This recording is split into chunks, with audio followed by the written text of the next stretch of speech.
What do you mean? I'm talking about the kind of diplomacy that's going to end the destruction of your country. Yes, but if you Mr. President, with respect, I think it's disrespectful for you to come to the Oval Office and try to litigate this in front of the American media. Right now, you guys are going around and forcing conscripts to the front lines because you have manpower problems. You should be thanking the President for trying to bring an end to this conflict. Have you ever been to Ukraine that you say what problems we have?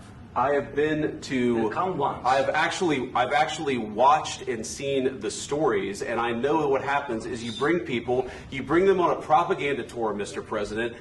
Do you disagree that you've had problems bringing people into your military? And do you think that it's respectful to come to the Oval Office of the United States of America and attack the administration that is trying to prevent the destruction of your country?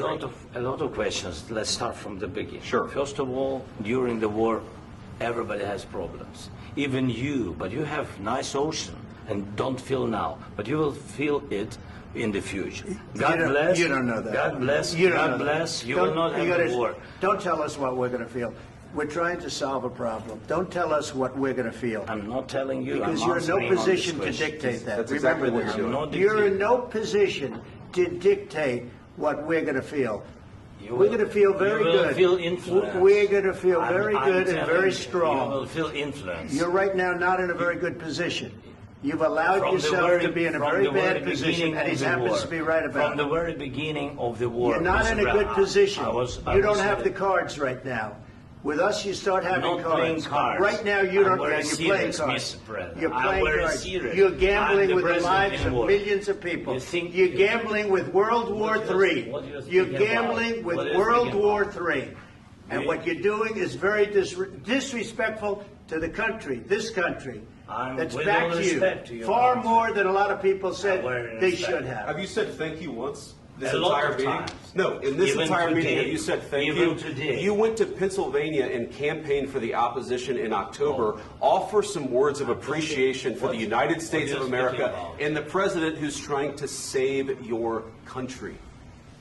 Please, you think that if you will speak very loudly about the war, He's not speaking loudly. He's not speaking loudly. Your country's in big trouble. Can I Wait a minute. No. You've done a lot of talking.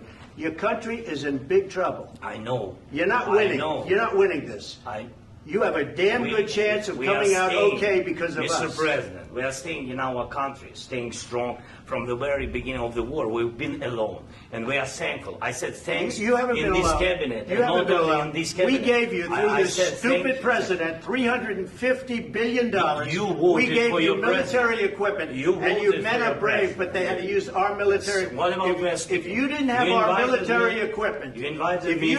our military equipment, this war would have been over in 2 weeks. In 3 days. I heard it from Putin. In 3 days. This is something maybe new. Less. In 2 weeks. Of course, yes. It's going to be a very hard thing to do business like this. And just say thank you. I said a lot of times to American people. Except that there are disagreements, and let's go litigate those disagreements rather than trying to fight it out in the American media when you're wrong.